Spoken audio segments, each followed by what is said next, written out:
Oui, en effet, oui, je pars demain. Donc c'est le dernier jour, un peu le dernier jour à terre entre guillemets.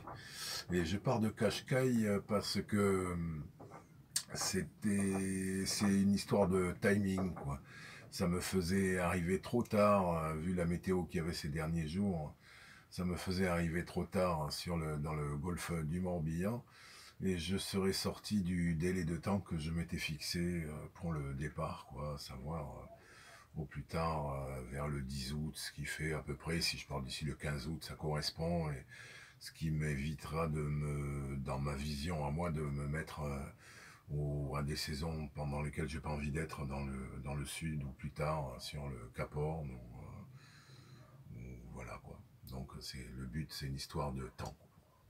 Donc je pars de Cascais, mais je pars de Cascais, je vais directement au Bono. C'est juste un petit peu la route qui change. Je pars au Bono en passant par Bonne-Espérance, Levine et le Cap Horn.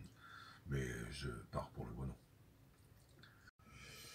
Eh bien non, j'ai pas spécialement d'appréhension parce que c'est le départ demain, mais c'est le départ pour voilà, pour la route des Canaries, du Cap-Vert, du Brésil. C'est disons des routes familières, et j'ai tout ce temps-là pour appréhender le sud que je ne connais pas. Donc voilà, j'ai encore, on peut dire, une paire de mois pour apprivoiser l'idée d'aller dans le sud. Et si ma foi, j'y suis pas, j'ai pas apprivoisé l'idée une fois au Rio de la Plata ou dans le sud, c'est que peut-être je saurais pas, ça sera pas le moment.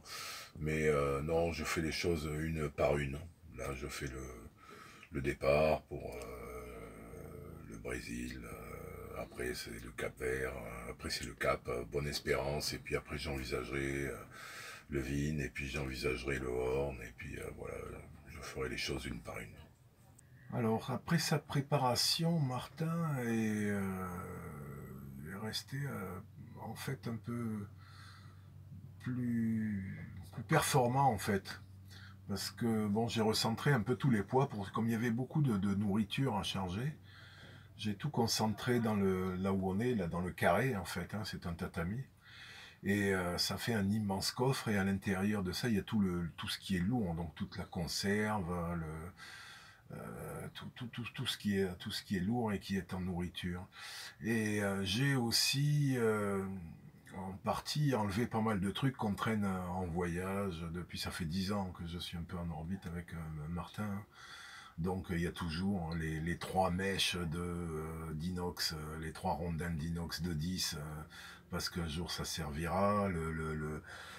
Tout ce qu'on peut récupérer en voyage, qu'on pense qu'on aura besoin et dont on n'a jamais besoin. Et tout ça, ça représente énormément de poids, et la plupart du temps mal placé. Or là, le gros souci, ça a été de centrer vraiment les poids. Et je pense pouvoir dire que le bateau a été pratiquement transformé. Hein. Il a un très bon comportement, et il reste assez rapide malgré la charge. Assez rapide dans ce qu'il est. C'est pas un bateau de régate. Hein. Mais peut-être mieux, peut-être même plus rapide qu'auparavant. J'ai aussi enlevé une tripale que je traîne derrière. Donc là, j'ai mis une petite bipale qui me vaut de ne pas me bouger vraiment beaucoup au moteur. Enfin, ça me permet de me bouger dans un port où voilà, je peux pas faire de route au moteur contre le vent. C'est clair. Mais après, tout est centré, même la survie.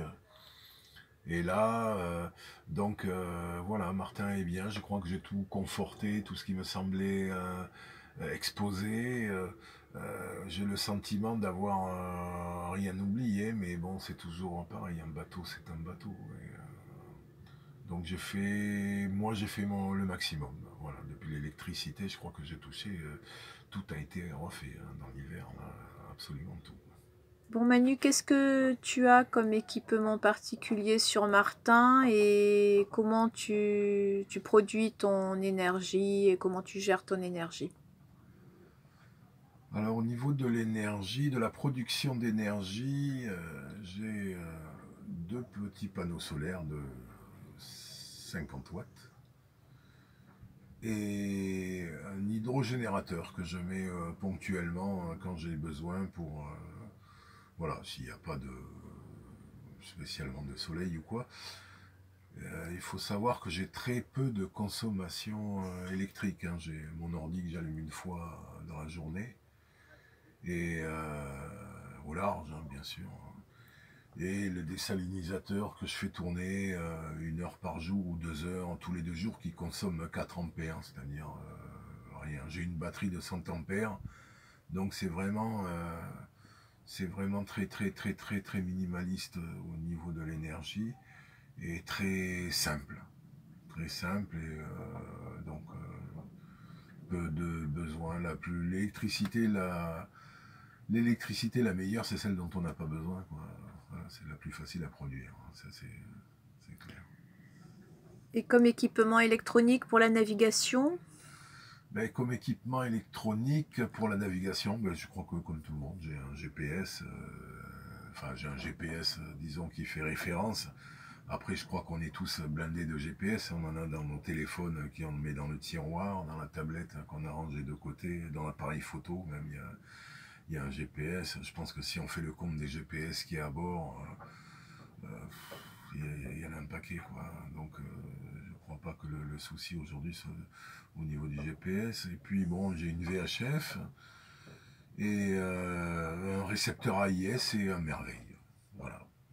Et l'Iridium qui me permet de, bien sûr, 1 fois par jour, je mets l'ordinateur en route pour communiquer avec les enfants du Bono, les enfants de la Martinique et l'école des Anses d'Arlé, et d'avoir mon fichier météo, mon fichier grid météo journalier. Manu dit qu'il communique avec les enfants de Martinique, donc c'est avec toi, c'est toi qui s'occupe de son blog alors. Oui, oui, je suis donc enseignante à l'école des Anses d'Arlé et avec mes élèves depuis 2 ans et donc encore cette année, bien sûr, pour la longue route.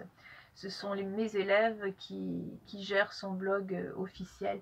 Et ce blog, c'est devenu un vrai magazine autour de la mer et du voyage, de l'environnement. Mais la trame principale, c'est donc la longue route de Manu. Donc ce sont eux, accompagnés d'autres classes, en particulier celle du Bono, Perpignan, Argelès, Port-Vendre, Marseille, ce sont eux tous qui vont raconter dans le blog Manu et Martin autour du monde la longue route de Manu. Manu, est-ce que tu as un petit mot à adresser aux enfants qui s'occupent donc de ton blog et qui vont raconter tout au long de leur année scolaire ta longue route? Eh bien, oui, j'ai plutôt envie de leur dire que je compte sur eux pour cette longue route.